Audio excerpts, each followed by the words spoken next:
Sector 6 की झोपड़पट्टी में रहने वाली समुदाय विशेष की महिला और उसकी बेटी पर धर्मांतरण का आरोप लगा है। घटना की शिकायत होने के बाद पुलिस सक्रिय हुई और किशोरी को आरोपी महिला के घर से बरामद किया है। पुलिस मामले में पूछताछ कर रही है। घटना की शिकायत होने के बाद पुलिस सक्रिय हुई और किशोरी को आरोपी महिला के घर से बरामद किया। पुलिस मामले की आरोपी महिला से पूछताछ कर रही है। सेक्टर 5 निवासी एक 17 वर्षीय किशोरी 6 दिन से अपने घर से लापता थी। वो सेक्टर 6 में आरोपित महिला के घर पर रह रही थी।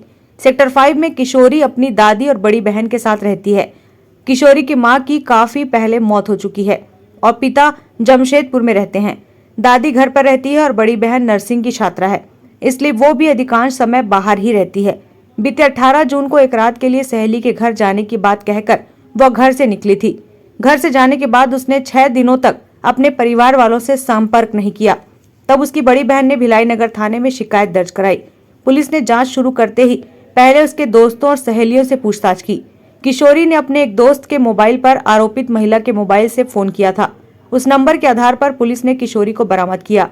किशोरी जिस महिला के घर पर थी वो एक समुदाय विशेष की है। उसकी बेटी भी किशोरी के साथ पढ़ती थी। इस घटना की जानकारी लगते ही हिंदूवादी संगठन के लोग भिलाई नगर थाना पहुंच गए।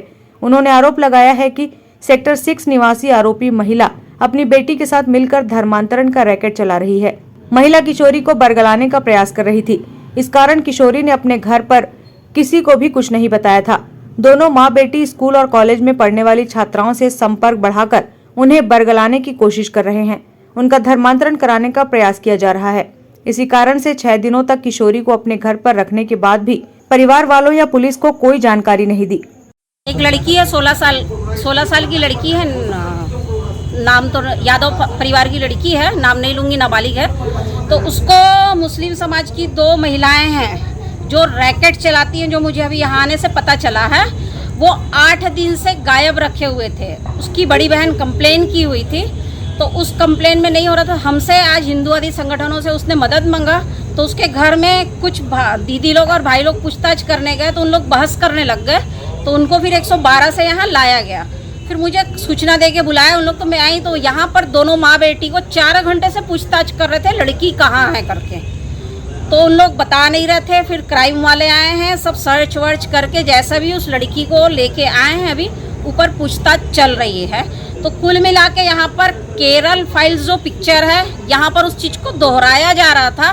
मुस्लिम महिलाएं जो सेक्टर 6 में कब्जे में रहती हैं, वो पूरे यहाँ आसपास के कॉलेज की स्कूल की लड़कियों को अपने कब्जे में लेकर के उनसे धंधा करवाती हैं, उनको बाहर भेजती हैं। तो मैं यहाँ पुलिस प्रशासन से निवेदन करना चाहूँगी कि ऐसे जो हैं रैकेट चलाने वाले उन पे विशेष ध्यान दें। मुझे 3 बजे के करीब जानकारी मिली कि एक नाबालिग बच्ची है जो 1 हफ्ते से गायब है और किसी मुस्लिम महिला के यहाँ से उसको रखे जाने का मुझे जानकारी मिला था। तो मैं उसी के सिलसिले में आया था। तो यहाँ पर आया हूँ तो यहाँ पे मैंने देखा कि लेडीज़ ऊपर CSP कार्यालय में बैठी हुई आरोपी जिसके ऊपर आरोप था कि वो 6 दिन तक अपने घर में रखी हुई है। मैं यहाँ के SP साहब से भी बात किया, तुरंत फ़ोन लगाया। फ़ोन लगाने पर SP साहब ने तुरंत बोला कि मैं टीम भेज रहा हूँ और प्रॉपर उनके भेजने के बाद प्रॉपर इन्वेस्टिगेशन चालू हुआ। क्राइम की टीम आई है, क्राइम प्रभारी स्वयं आए हैं और 2 टीम बना करके बच्ची को शाम को बरामद कर लिया गया। और बच्ची बरामद होने के बाद में जब इन्वेस्टिगेशन उसका जो हो रहा था, जो पूछा गया है, पूछताछ में भी मैं बैठा हुआ था और सामने ही CSP साहब ने, भिलाई नगर CSP साहब ने बच्ची से जो भी सवाल थे वो पूछा।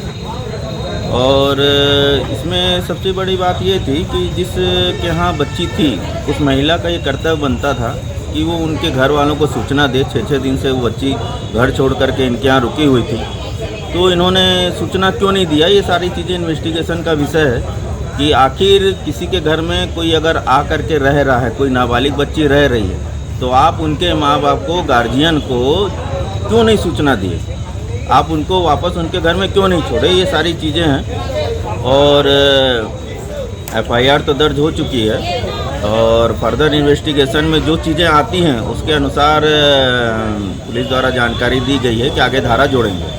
आरोप जिसके ऊपर लगा हुआ उससे पुलिस इन्वेस्टिगेशन कर रही है और उसका नाम अभी जुड़ा नहीं है।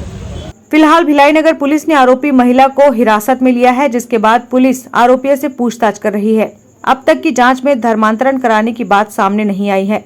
किशोरी अपनी मर्जी से अपनी सहेली के घर गई थी और वहां रह रही थी। उसने अपनी सहेली की मां से कहा था कि उसकी दादी कुछ दिनों के लिए बाहर गई है, इसलिए उन्होंने किसी को फोन नहीं किया था। पुलिस आरोपी महिला से पूछताछ कर रही है। जैसे ही पुलिस को जानकारी मिली, तुरंत 363 में एफआईआर की गई और लड़की की पतासाजी करने में पुलिस जुट गई थी। क्राइम ब्रांच की टीम, भिलाई नगर थाना की टीम इस कार्य में लग गई थी।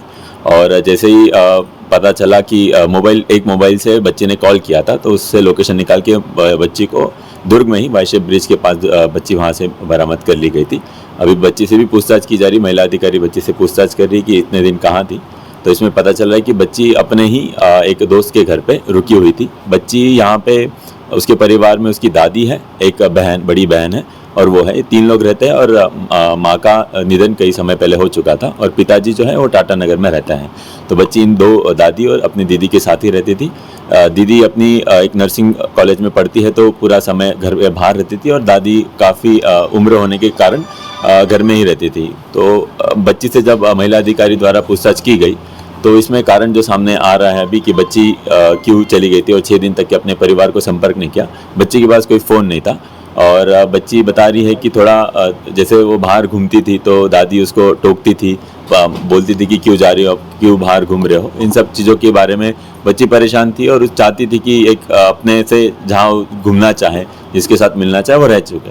और एक उसकी दोस्त थी, उसके साथ वो हमेशा घूमती फिरती थी। तो उसी के दोस्त के घर के नाइट आउट बोल के एक दिन के लिए गई थी। परिवार को भी यही लगा कि नाइट आउट है, कई बार लड़की 1 दिन 2 दिन के लिए घर के बाहर अपनी सहेली के साथ रहती है, तो इसलिए परिवार ने भी 2 दिन तक की कोई जानकारी नहीं दी। फिर जैसे अपने परिवार को बताया लड़की, उसके दीदी ने, कि बच्ची जो है उसकी बहन छोटी नहीं है। पापा को भी बताया। पापा को भी लगा कि बच्ची यही कहीं होगी, दोस्त के पास होगी। तो पापा भी अभी तक टाटा नगर से वापस नहीं आए हैं, उसके पिताजी अभी आज पहुँचेंगे। तो इस सब पूरे मामले में बच्ची अपने ही किसी दोस्त के घर पे रुकी हुई थी। इसमें पूरी जानकारी जैसे महिला अधिकारी अब बच्ची से बात करी और जिनके परिवार के घर में भी रुके थे उनसे भी मैं पूछताछ अभी बातचीत कर रहा था। तो पूरे मामले में एक चीज़ जो सामने आ रही कि बच्ची के माँ की जो निधन है काफ़ी समय पूर्व हो चुका था। बच्ची छोटी है, आज 17 साल की है। माँ का निधन कई समय पहले हो चुका। पिताजी जो है, जैसे माँ का डेथ हुआ तो पिताजी भी एक परिवार से अलग हो चुके थे कि पिताजी अपने टाटा नगर में रह रहते हैं। और जो दूसरी बेटी है जो उसे इस बच्ची से बड़ी है, वो भी अपने कॉलेज में काफ़ी, वो पीजी में रहती थी। पिछले महीने ही वो पीजी से अपनी दादी के घर में शिफ्ट हुई है। तो लड़की एक अकेले माहौल में रह रही थी और बता रही है कि दादी भी उसको कई बार बाहर जाने से टोकती थी।